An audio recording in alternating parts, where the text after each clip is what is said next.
Hello विद्यार्थियों, welcome to my YouTube channel Om success point. आइए आज हम फिजिक्स में अगला टॉपिक की बात करते हैं जो कि आपका है दर्पण, जिसके बारे में कल हमने थोड़ा सा अध्ययन कर लिया था, जिसमें हमने आपको बताया था कि कोई भी पारदर्शी पदार्थ हो या कोई कांच हो जिसके एक सतह पर पालिश कर दी जाए तो दूसरा तक चिकना चमकदार बन जाता है, उसे हम दर्पण कहते हैं। दर्पण दो प्रकार के होते हैं, एक होता है समतल दर्पण, दूसरा होता है गोलीय दर्पण।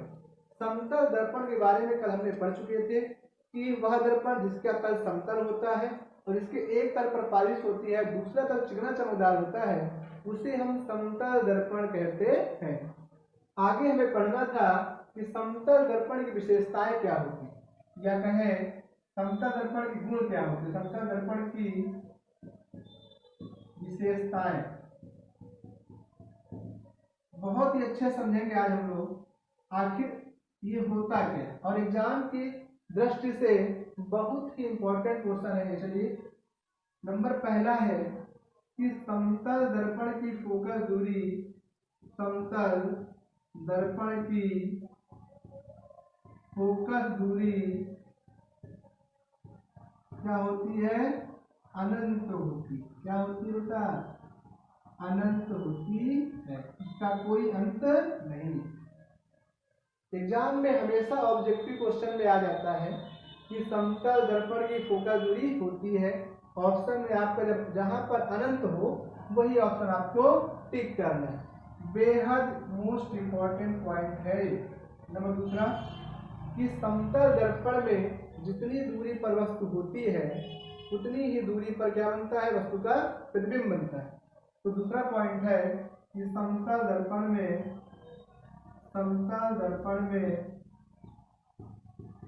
जितनी दूरी पर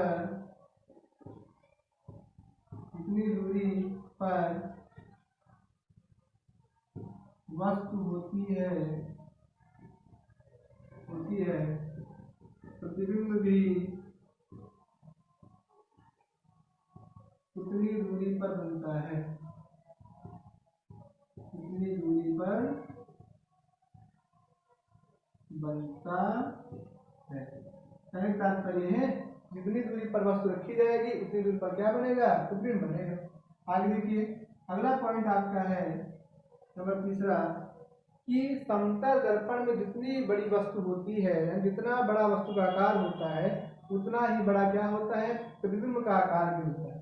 तो कहने का तात्पर्य यह है कि समतल दर्पण में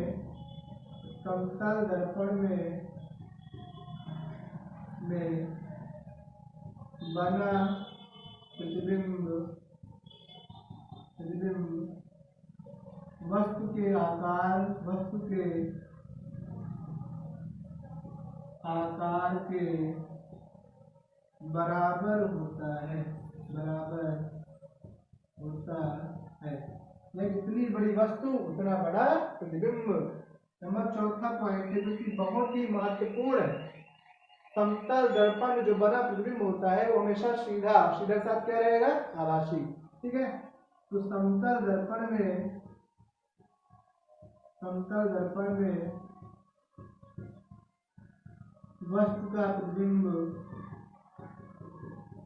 वस्तु का प्रतिबिंब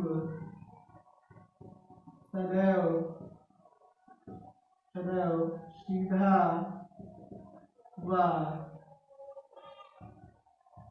आभासी बनता है। ये चार बहुत ही मोस्ट इंपॉर्टेंट आपके विशेषताएं हैं जो कि समतल दर्पण में एग्जाम दृष्टि पूछा जाता है। नंबर पहला पॉइंट आपका यही है कि समतल दर्पण में फोकस दूरी क्या होती है? अनंत होती है।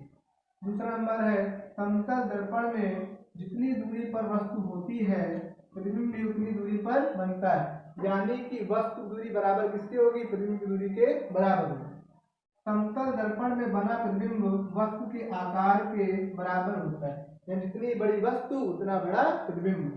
समतल दर्पण में वस्तु का प्रतिबिंब सदैव सीधा व क्या होता है? आभासी बनता है। ठीक है, तो पेपर पूछ जाता है, ये तो बहुत ही मोस्ट इंपॉर्टेंट है। इसमें पूछ जाता है किस दर्पण में प्रतिबिंब सदैव सीधा व आभासी होता है, तो कौन सा दर्पण है? वो दर्पण है समतल दर्पण। आई बात समझ में? चलिए अगला टॉपिक हमारे पास है जो कि क्या है, गोली दर्पण।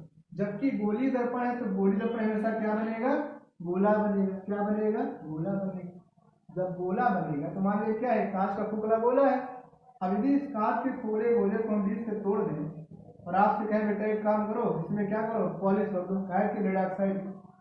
और हमने क्या किया, एक गोली दर्पण जो कटा हुआ भाग है, एक उभरे तल पर पॉलिश कर दी और एक के क्या कर दी, एक के हमने दबे तल पर पॉलिश कर दी। अब देखो, जब हमने आपको कल बताया था कि बेटा जब किसी कांच के पारदर्शी पदार्थ पर हम एक तल पर पॉलिश करते हैं दूसरा तल चिकना चमकदार बन जाता है। यानी कहने मतलब ये कौन सा तल है, ये उभरा तल है। कौन सा तल है, उभरा तल। इसमें क्या है बेटा, इसमें है पॉलिश। क्या है, पॉलिश। जब पूरे तल पर पॉलिश है तो दबा तल क्या बन जाता है, चिकना चमकदार। क्या बन जाता है, चिकना चमकदार। क्या बन जाता है, चिकना चमकदार। और जब कभी चिकना चमकदार बनता है तो आप पता है चिकने चमकदार में क्या कहते हैं, दर्पण कहते हैं। क्या कहते हैं, दर्पण। अब जब कभी भी किसी दर्पण प्रकाश पड़ेगा तो प्रकाश का क्या होता है, परावर्तन होता है। यानी यदि यहाँ पर प्रकाश पड़ेगा तो प्रकाश का क्या होगा, परावर्तन होगा। यानी ये कौन सी किरण है आपकी, आपतित किरण है। कौन सी किरण है, आपतित किरण। और ये कौन सी किरण है जो निर्गत होती है, वो कौन सी किरण हो जाती है, परावर्तित किरण। जिस बिंदु पर बनता है पड़ता है उसे आपतन बिंदु कहते हैं। और यहाँ पर क्या हो गया, ये अवलंब हो गया। आई बात समझ में।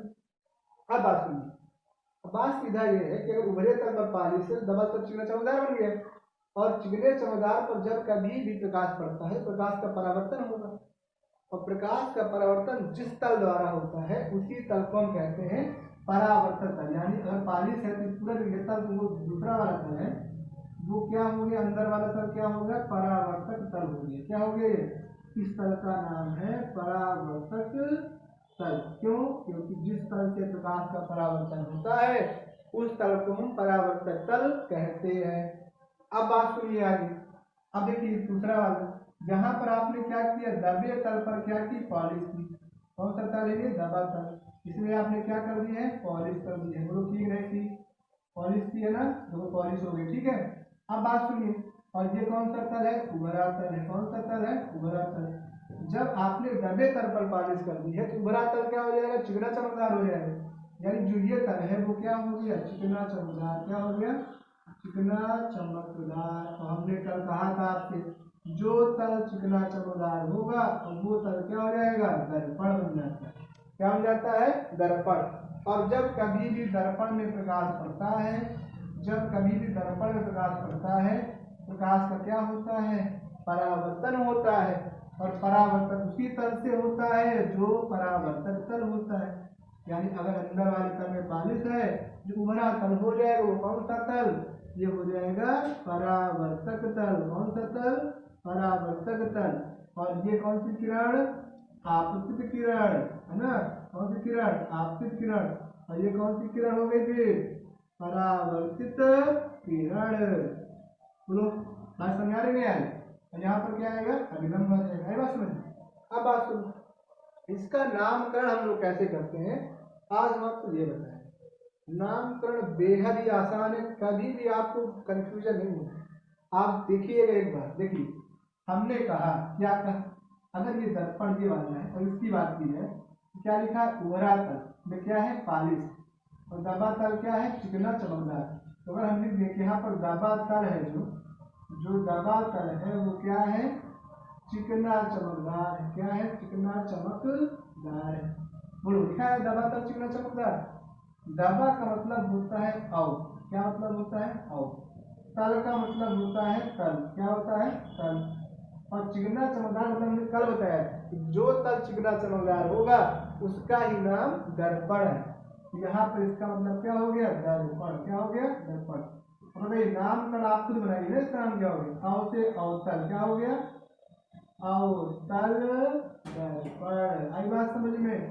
परिभाषा देखिए, वह दर्पण जिसका दबा तल चिकना चमकदार हो उसे हम अवतल दर्पण कहते हैं। नहीं क्लियर हुआ क्या, वह दर्पण जिसका दबा तल चिकना चमकदार हो उसे अवतल दर्पण कहते हैं। दबा का मतलब औ, तल का मतलब तल, चिकना चमकदार मतलब दर्पण।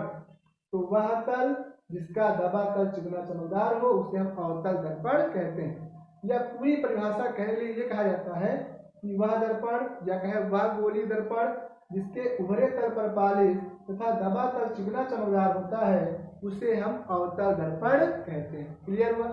आगे देखिए किसी प्रकार यहाँ पे आपने क्या लिखा, दबे तल पालिश, उभरा तल क्या है, चिकना चमकदार। देखिए क्या है, उभरा तल क्या है, चिकना, और साथ में क्या है, चमकदार। उभरा का मतलब होता है उत्तर, क्या होता है उत्तर। तल का मतलब क्या होता है तल, और चिकना का मतलब चमकदार क्या होता है दर्पण, क्या होता है इसका मतलब दर्पण। तो क्या बन गया, उत्तल दर्पण। क्या बन गया इसका नाम, उत्तल दर्पण। बोलो नहीं क्लियर हुआ क्या?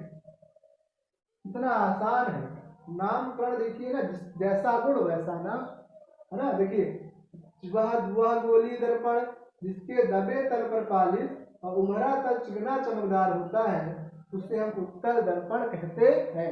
याद करने के लिए कैसे करेंगे कि वह दर्पण जिसका उभरा तल चिकना चमकदार उसे कहते हैं उत्तल दर्पण। उभरा का मतलब उत और दबा का मतलब औ। दबा तल चिकना चमकदार तो अवतल दर्पण, उभरा तल चिकना चमकदार तो उत्तल दर्पण। आज हमने आपको दर्पण के महत्वपूर्ण भाग को हमने बताया है। कल हम गोली दर्पण संबंधी परिभाषाओं की व्याख्या करेंगे जो कि बेहद इंपॉर्टेंट है। धन्यवाद। ऐसी वीडियो पाने के लिए चैनल को लाइक, सब्सक्राइब और शेयर करना ना भूलें। धन्यवाद।